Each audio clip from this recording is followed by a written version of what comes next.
A boy called Chintu. Born in a small town in Maharashtra, he was always a happy and excited kid. He belonged to a very humble family. Chintu's father was a clerk in a local government office and mother was a homemaker. There wasn't enough money coming home, so they used to live a hand to mouth existence. There was nothing much to do or aspire for in a small town. But as a child, Chintu felt he had everything. Though there was no real playground, the entire town was a playground for him and his friends. They played cricket with a bat made from a wooden plank. If not a wooden plank, then anything that could stop the ball turned into the cricket bat for that moment. Footwear was a luxury, so he used to play with naked feet for the whole day because slippers were only meant for school. The concept of buying toys was unheard of. A broken radio, old vessels, bicycle tires, pebbles, street dogs, cats, anything and everything around him became a toy for him. As a kid, he never felt that he's compromising anywhere because that's how the entire neighborhood was living their life. But as he was growing from a kid to a boy, he began realizing a few things along the way. Chintu used to run for miles wearing nothing in his feet. The mud under his feet was so soft that he never felt that he's running without slippers. Only when he stopped over a stone hidden beneath the soft mud, he realized that he's running without anything on his feet. Sometimes he used to run blissfully for miles together with just a tire of a bicycle. Until one day, he saw one of his friends on a new BSA SLR bicycle. He only had imagined the taste of ice cream looking at those ads on their black and white TV set. One day, when he asked for it, he got an answer from his father that it was not good for his teeth. The answer convinced him that the ice cream was not made for him. Every year, one pair of shirt and a trouser would be stitched with the help of a local tailor, specially to be worn during festivals, until he saw his friend wearing a t-shirt with a He-Man printed on it. He wore a broken Bata slipper with a safety pin attached at the bottom binding the strap together, until one day at the PT session, he saw one of his school friends wearing a white canvas shoes. Every year, he had school books either passed from his cousin or the neighborhood kids, but his classmates always bought new books for the new school session. When his school shorts became a bit too tight or short, his mom used to open the backside of the trouser and remove the folds so that it became looser and longer to be worn for another year. But he used to find some of his classmates come in brand new uniforms. As he was growing from a kid to a boy, he started realizing many things. But Chintu could never ask for anything from his parents because he knew that his parents didn't have the means to provide him what he wanted. When Chintu turned 7, his grandfather gifted him a flute and also taught him how to play it. When his grandpa passed away, Chintu kept on practicing the flute all alone sitting by the lakeside. This was his favorite pastime. Most of the people were not even aware that Chintu could play the flute so well. It was 10th of August 1993 when the principal of the school wanted to select 10 kids to play the flute for the Independence Day celebration. This got Chintu very excited. This was his golden opportunity to pay a tribute to his grandfather. Chintu decided to invite his parents and surprise them through his performance on the school stage. Excited, Chintu ran to the principal's room and told him that he wanted to participate. The principal replied, "Okay, Chintu, come tomorrow for rehearsal and bring 22 rupees with you to buy a steel flute so that everyone's flute would look the same." Chintu had an old wooden flute for many years. For him, a wooden flute or a steel one was all the same. He never knew the difference until this day. But asking for 22 rupees from his father to buy a new flute was totally out of question.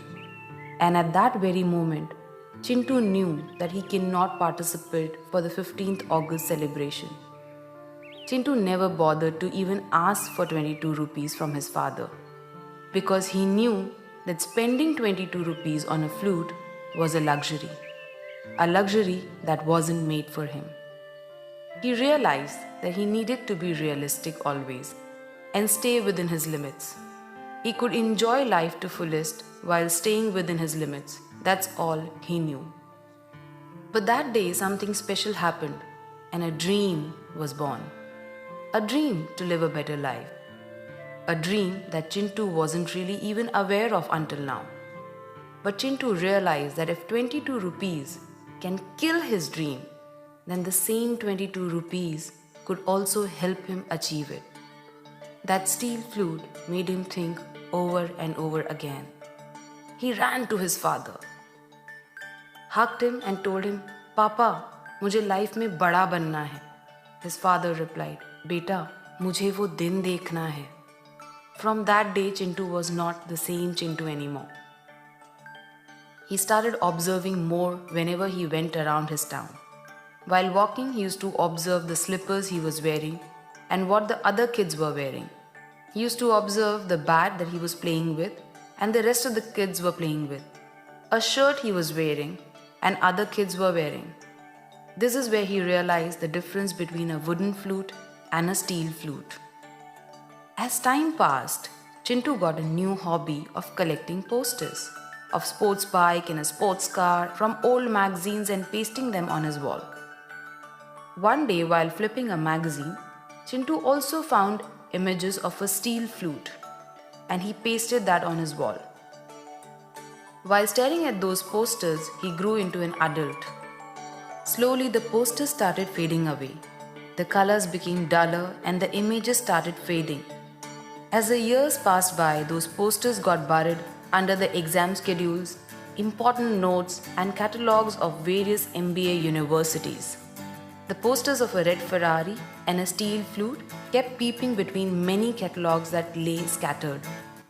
By now, many of his old friends started leaving the small town for post-graduation in various parts of the country. Chintu realized that in a small town, he will never be able to achieve what he wanted to achieve. A small town could never fulfill his dreams. Just like many of his friends, Chintu appeared for MBA entrance exam.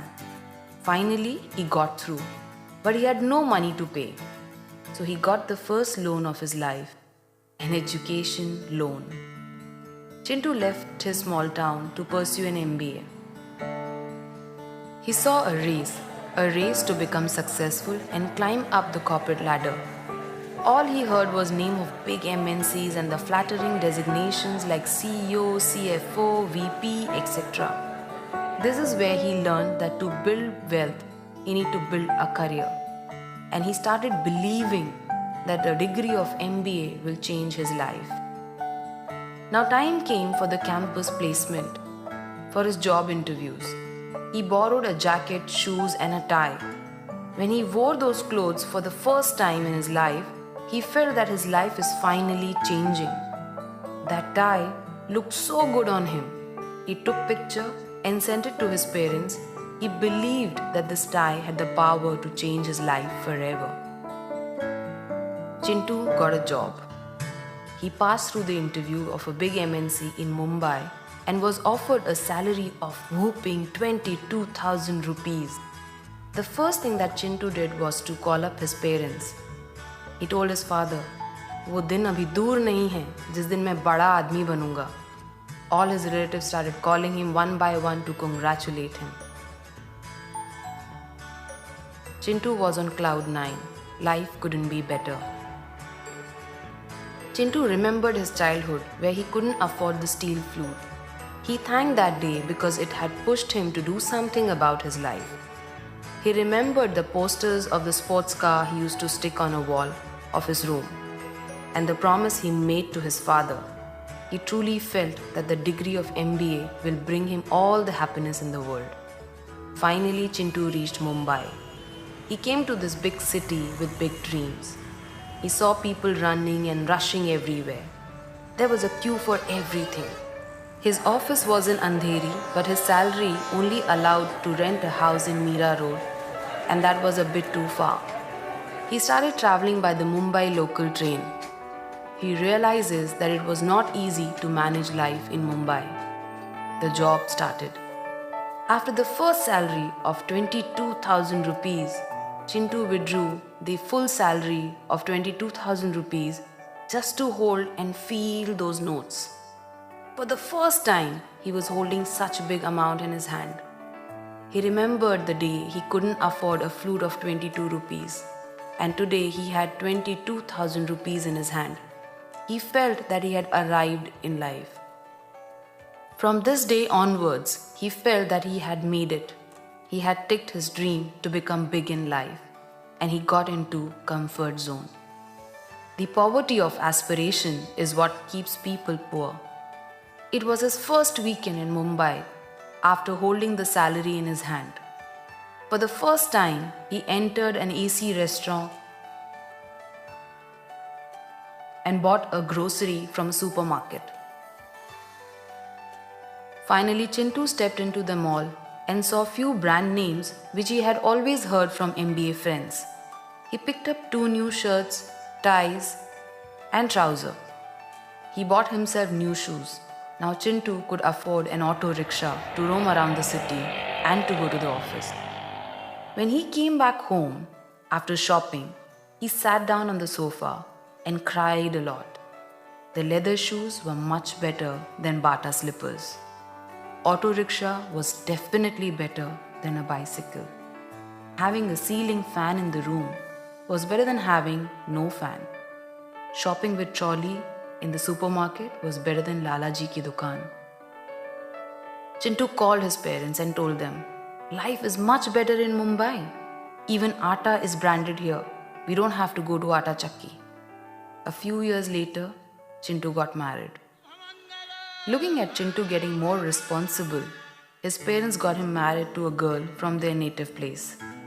Newly married life in Mumbai was blissful. The initial few days were all about going to movies, eating in restaurants, etc. But when the 15th day of the month came, Chintu realized that his pocket was empty and the salary was over in the blink of an eye. This is where he decided to spend wisely. Chintu never realized that he is short of money because 22,000 rupees salary had given him a life that was much better than the small town he came from. So he never felt that he was earning less. He felt it was useless to spend. To go out during weekends, they preferred a train because it was relatively empty on weekends.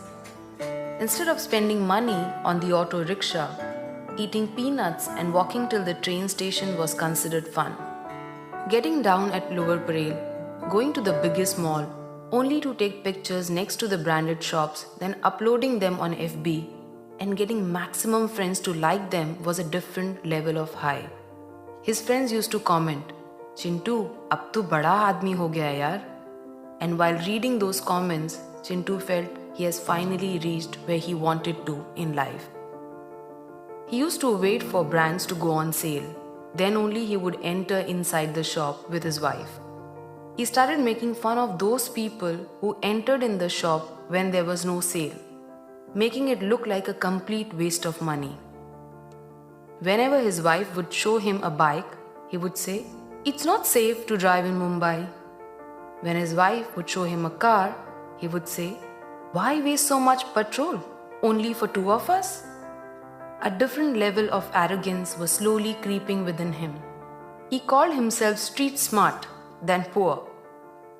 He started giving advice to people on how it was plain stupid to spend money. He said, "Even if I had that money, I will not spend it on luxury," he declared. "Apne itne bade sapne thodi na hai," was his usual answer.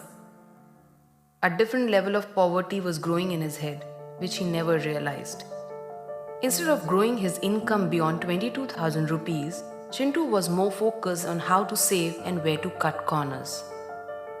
After a few years, after living for a couple of years in Mumbai, Chintu managed to get a bank loan and bought his own house. Soon he was blessed with a very bright son When he turned 6, Chintu had taught him how to play a flute. Chintu gave him the same wooden flute which he played as a kid. And when he gave the flute to his son, he told him, "This wooden flute pushed me to come out of the small town and achieve all my dreams." Chintu never realized that he has still not made it in life. One day, Chintu dropped his son to school, and as he was late for work, he reached the railway station. He saw the train approaching the platform from the opposite side. Chintu knew that if he misses this train, then his boss will see him walking late to work, and that might become his excuse for not giving him an increment. All these thoughts were playing in Chintu's mind. As the train entered into the platform, he crossed over the railway tracks to get inside through a shortcut. But by then, the train was extremely close to him. And after that, all he could feel was that he was thrown and he blacked out. Chintu didn't feel anything and he felt as if he's getting uplifted. Slowly he realized he's walking, but he couldn't feel his body anymore. He couldn't see anyone around him. All he could feel was a foggy atmosphere, with no one to hear him. He screamed again for help. He screamed and called his wife, his son, his father, his mother, but there was nobody to hear him. And finally, as the fog cleared, he found himself walking on a lonely path towards a ferry. Yes, it was a ferry for real. He ran towards the ferry to ask what was happening to him. But ferry was quiet. Chintu saw tears in her eyes. He realized that something had gone wrong. But still, like an angel, she became Chintu's guiding star in that moment of darkness. She guided him to his house. Immediately he ran into the lane, but strangely he couldn't feel his feet. The ferry was behind him all the time, flying and following him. He started running towards his house and reached the doorstep. He was shocked to see what has happened. His wife and kid and his parents were howling and crying out loud in front of his photo. His relatives, neighbors were all around crying with him. When he tried to touch his son and his father, they couldn't feel anything. That's when Chintu realized that he was dead. He was no more. He had left the world already. He looked at that ferry and pleaded to her, "Can you help me meet my family again?" The ferry went silent. His dad and mom couldn't handle the trauma. All of a sudden, his father suffered a heart attack. Chintu ran to save his father, but he couldn't hold his father. People rushed and took him to the nearest hospital. Chintu ran to hospital. He saw the doctors were not willing to admit his father because his father didn't have an insurance and enough money to pay. People rushed towards the government hospital, but on the way, his father passed away. Chintu ran to his father and screamed out loud. He tried to hold his father, but he couldn't feel anything. Seeing Chintu crying, the fairy finally spoke. "Chintu, if you're born poor, it's okay. But if you die poor, then..." Chintu and the fairy went back home together. His wife was holding her head and crying. The next day, the doorbell rang. Few officers from the bank had come to collect the house installment. Chintu's wife looked into the bank account and she had hardly some money left. Chintu's salary of that month had not been credited. The bank officers gave her only 1 week to empty the apartment. Chintu saw this happening in front of him. Chintu felt helpless and tears rolled down his eyes. His belief in his job and monthly salary had costed him his life and his family's life too. He saw overnight how his wife had to relocate to the nearest chawl. She rented one room with a common toilet and continued her life in Mumbai just to keep her son's education going. Next day, she visited the bank and claimed Chintu's bank account and found there's hardly some money left in his bank. That money was not even enough to pay her son's education in a city like Mumbai. Then his wife decided to take up a job. But with her monthly salary of 5,000, she could pay only the rent of the house and the monthly grocery. She couldn't afford to pay the school fees. Eventually, Chintu's son was removed from the school for not paying his fees on time. That was the darkest day for Chintu. He remembered his wife's word, "Chintu, our bank balance is hand to mouth. We have still not earned enough money for ourselves."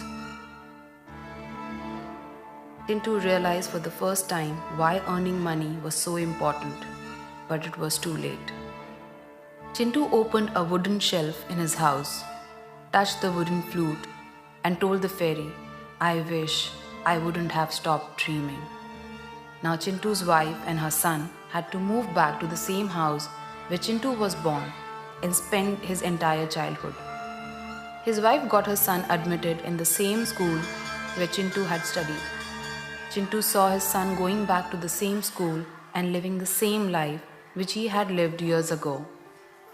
He saw his son running around the same lake, the same lanes, and the same small town. He realized that his job had not taken him too far. It has in fact brought him back to square one. Chintu's son used to play the flute in his spare time. Sitting by the lake in the memory of his father, Chintu sat beside him and watched him play while tears rolled down his eyes. But he was completely helpless. While Chintu was sitting by the lake, the fairy appeared. She told Chintu, "Sometimes people spend years and travel thousands of miles thinking they are working very hard. And they feel they have done enough for their families. But they are actually running only in circles and often realizes it when it is too late." One day, Chintu's son was playing the flute sitting on the steps of the school premises. His teacher, who was passing by, noticed him. He told him, "You play the flute so well. Why don't you participate in the 15th August celebration?" Chintu's son was very excited to hear this. But then the teacher said, "The flute you have is very old. Get a new steel flute or bring 200 rupees. I'll buy you a new one." After listening to his teacher, Chintu's son realized that 200 rupees was a big amount for his mother. He was not willing to burden his mother in a situation where she is helpless. All the while, Chintu was watching this whole incident. Chintu's son ran home, hugged his mother and cried a lot. He told his mother, "Mummy, मुझे life में बड़ा बनना है." Even his mother told him only one thing, "बेटा, मुझे वो दिन देखना है." Life had taken full circle. Chintu realized that he was only one step away from going back the same point where he had started his journey. Chintu screamed out loud, but there was no one to hear him except a fairy. The fairy went to Chintu and told him, "Chintu, you have realized that there is a big difference between owning a wooden flute and a steel flute. There is a difference between living in a house in Mumbai and owning a good house in Mumbai. There is a difference between driving a car and driving a luxury car. The difference is either you have control over life or let life and situation control you." Saying this, the fairy held Chintu's hand and placed a steel flute and told Chintu, "It's time to wake up." As soon as Chintu touched the steel flute, all of a sudden he could now feel his body. He could hear noise around him. From the noise, he heard someone calling him, "Papa, Papa, wake up! Papa, Papa, utho na!" Chintu could recognize that it was his son's voice. He opened his eyes and found himself in a hospital. He realized that he was actually alive. He had fainted with the shock of a train coming close to him. Chintu got his life back, but he had woken up for life.